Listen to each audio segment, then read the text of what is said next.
Muy buenos días, profesora. Mi nombre es Charlene Jesús Moreno Pereira. Actualmente estoy en el semestre número 42, en el que usted imparte la clase de temas de filosofía. A continuación les presentaré mi exposición y quería comenzarle con una frase célebre del filósofo Platón, que fue el que yo escogí para exponer. Esta frase nos dice que la filosofía es un silencio del diálogo con el alma, consigo misma, en torno al ser. Voy a hacer una pequeña introducción sobre mi tema. Platón fue un filósofo, discípulo de Sócrates, y su filosofía manejó distintos rubros entre los que estaban las teorías de las ideas, la cosmología, la antropología, la astrología, la teoría del conocimiento, la sociedad, la política y la ética. Mi objetivo es dar a conocer la filosofía de Platón asociándonos con su vida, mostrar cuáles fueron las principales influencias de su conocimiento y de su pensamiento, así como también ver el entorno en que se desarrolló su vida y hacer un breve análisis sobre el impacto de su filosofía en el pensamiento actual. Platón nació en Atenas en el año 428 a.C. Era proveniente de una familia aristocrática, la cual le permitió disfrutar de una educación integral en la cual su vida futura está basada en la política. Digamos que la filosofía de Platón buscaba crear un estado ideal y justo. Platón, desde diferentes perspectivas de la vida, intentó explicar el pensamiento del ser humano, el sentido. Asimismo, él también estudió la existencia de diferentes áreas y así fue como sembró la filosofía. A partir de ello también influyó la política y la epistemología. Su idea de un estado ideal estaba basada principalmente en la necesidad de la ética para mantener una coexistencia en armonía en los diferentes clases de grupos sociales, en los cuales su principal objetivo era enaltecer la justicia en cada momento. Platón fue fundador de la Academia. La Academia era una institución que se caracterizó principalmente por su buena organización. Era imprescindible tener algún tipo de conocimientos para entrar a esta escuela, pero lo primordial era saber matemáticas. La Academia contaba con bibliotecas y una residencia estudiantil. En la Academia se impartían diferentes clases y seminarios de diversas áreas, tales como son la astronomía, la filosofía, la lógica, la aritmética, la ética, la astronomía, entre muchas cosas más. Pero también se daba atención especial a los conocimientos filosóficos que debería tener la política, los que querían ser políticos, y ahí les enseñaban a legislar y a gobernar. Platón fue un maestro muy activo en la Academia. En el periodo en el que él estuvo allí, escribió un gran número de textos, en especial esos textos eran diálogos.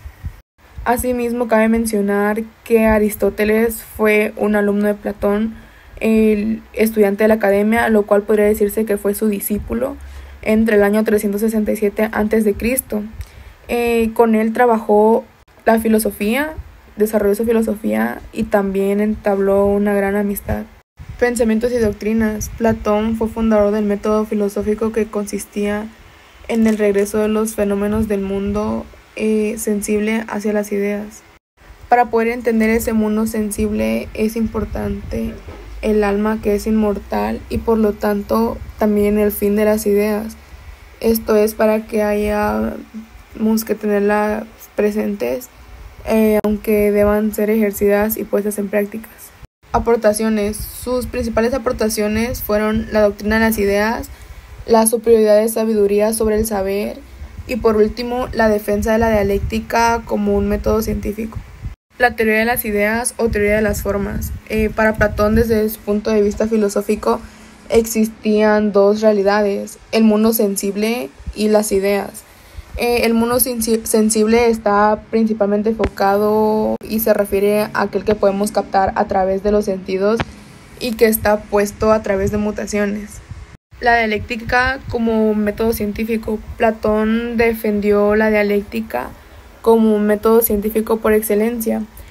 Principalmente tenemos que la dialéctica hace referencia a la discusión razonada de dos tesis. A través de este sistema constituyó el conocimiento. en el cual llegó a la conclusión que el método científico o dialéctico no se constituye individualmente, sino entre dos sujetos. La superioridad de la filosofía en el saber, el objetivo de esta filosofía era que hacer posible el ordenamiento fundamentado de la justicia y que éste no solo regulara las relaciones entre los sujetos, sino que también fuera capaz de influir en la construcción de cada individuo. La teoría más famosa de Platón fue la teoría de las ideas o teoría de las formas. Esta se basó principalmente en la explicación por medio de 3 símiles. El primer símil fue el símil del sol, que explicaba la idea del bien. El segundo símil fue el símil de la línea, el cual estaba basada en los grados del conocimiento. Y por último, el tercer símil fue el símil de la caverna, que esto estaba enfocado principalmente en la educación. Para Platón, el verdadero mundo real era el mundo de las ideas o de las formas, lo cual para él es eterno y no físico. Los humanos solo podemos acceder a él por parte de la racionalidad del alma. Por eso esta parte él le llamó un mundo intangible.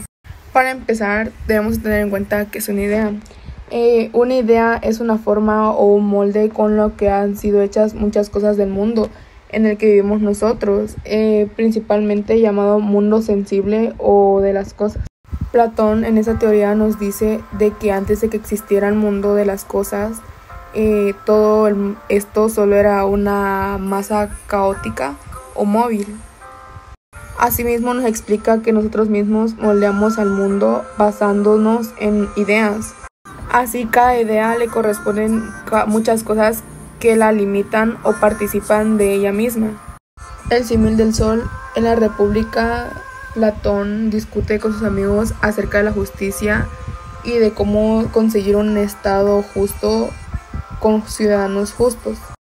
Toda su obra trata del diseño de mantener un estado ideal, y el símil del sol es una explicación sobre la idea del bien. En conclusión, este símil nos dice de que el bien es causa del conocimiento y de la experiencia de las ideas. El símil de la línea. En este símil nos muestra los grados del conocimiento en relación a los grados del ser. Un aprendiz de filósofo debe pasar por 4 grados de conocimientos en los cuales les debe de ayudar para convertirse en un rey filósofo. En conclusión, el símil de la línea nos dice que para llegar a ser un rey filósofo se deben de pasar por 4 grados o etapas. Primeramente estaba la imaginación, a lo que ellos le llamaban eucasia. En segundo lugar estaba la creencia, que ellos le llamaban pistis. En tercer lugar está el pensamiento, que ellos le llaman danoia. Y por último lugar está la inteligencia. El mito de la caverna. Este mito fue el más conocido de todos, el cual nos hace referencia y nos explica entre la educación y la falta de educación. Este mito nos dice que los seres humanos somos como esclavos que vivimos en una caverna desde el nacimiento, atados y sin poder movernos.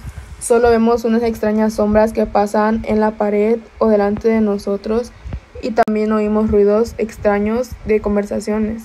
En conclusión, el símil de la caverna nos dice de que la caverna es el mundo de las cosas y el exterior es el mundo de las ideas. El esclavo liberado aprende a conocer las ideas entre ellas. La más excelsa es la idea del bien. Para crear un estado ideal tenemos que educar cuidadosamente a los ciudadanos. Por último, tenemos el mito del carro alado.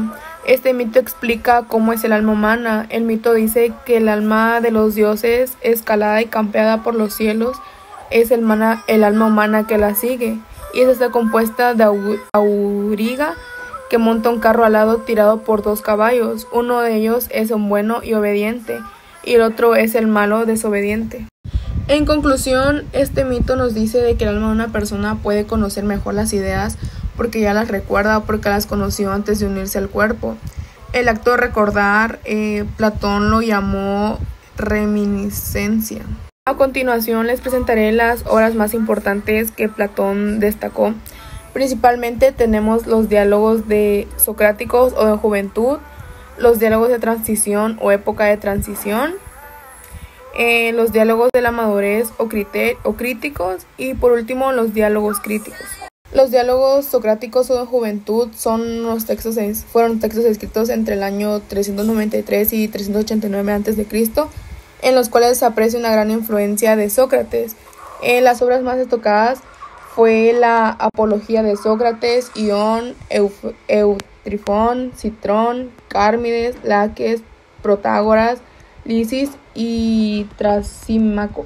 Los diálogos de transición o época de transición fueron diálogos en los cuales estaban incluidos los temas socráticos, y también aparecen textos de tendencia política y filosófica y lingüística. Incluso fue el primero en dar a conocer el primer esbozo de la teoría de las ideas. Los diálogos de madurez o críticos fueron unos textos donde Platón consolidó la teoría de las ideas y la teoría de la reminiscencia, y asimismo de allí surgió y destacó el filosófico Platón, reforzamiento en los temas de la política y la ética.